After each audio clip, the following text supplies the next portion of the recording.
Suis-je mauvaise pour avoir balancé mon mec en prison? Aïe. Bah oui, hein. Coucou James et Shona. Je vous écris parce que j'ai un énorme dilemme moral sur une histoire qui s'est passée il y a quelques années, mais qui me hante encore. Ok. Le contexte. J'ai rencontré ce garçon au travail. C'était mon grand frère. On était inséparables. On a fini par se mettre en couple. Un jour, il tombe en prison pendant un peu plus d'un an, période Covid.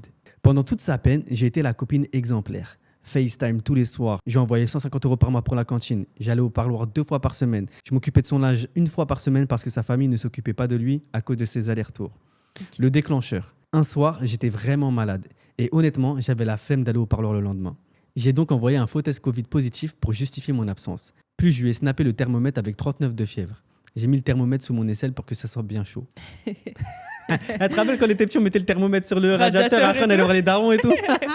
Moi, j'ai jamais fait ça, mais Moi, oui. j'ai déjà fait. Désolé, maman. Le drame.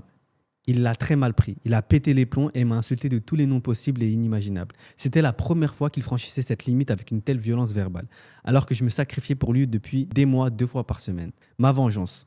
Sous le coup de la colère et blessé par ses insultes, j'ai appelé la prison pour dénoncer le fait qu'il avait un téléphone en cellule. La dinguerie. Il s'est mangé une fouille. Résultat, ils ont trouvé le téléphone et sa peine a été légèrement allongée. D'un côté, il a été odieux alors que je l'ai aidé financièrement et moralement. De l'autre, je l'ai littéralement privé de liberté plus longtemps pour une dispute. Alors suis-je mauvaise? Ouais. PS, je vous kiffe, ne changez pas. Big love. Désolée, mais t'es mauvaise. Non, en vrai, lui, c'est un ouf, lui. Bah, ça, c'est de l'ingratitude, ça. Il est fou, quoi.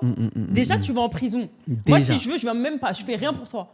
Déjà, c'est qui a décidé? C'est moi, je t'ai dit d'aller en prison. Non, mais en vrai. Shona très remontée. Déjà, non, mais tu fais n'importe quoi, tu vas en prison. Ça dépend le contexte, Shona. Eh, Ça tu dépend fais le contexte. n'importe quoi, tu vas en prison. Ça dépend le contexte. Il y a encore des gens qui vont en prison alors qu'ils sont innocents. Donc c'est pour ça que je dis Oui, ça dépend le Ça contexte. dépend du contexte. Voilà. Mais elle a dit, il fait des allers-retours. Oui, après, s'il fait des allers-retours pour les mêmes En choses vrai, et les mêmes tu bêtises, vois ce en que vrai, je veux dire. c'est Et toi. en hein. vrai, tu vas en prison. Oui, ça dépend du contexte, c'est vrai. Mais là, pour moi, t'as vu, je pense que c'est de sa faute. La meuf, elle a aucun contexte. Mais déjà, t'es pas gêné. Je viens 2 fois par semaine, je fais tout pour toi. Une fois, je viens pas parce que je suis malade, je suis fatiguée. Tu m'insultes. Mais ma belle, c'est une dinguerie d'appeler pour Fouki.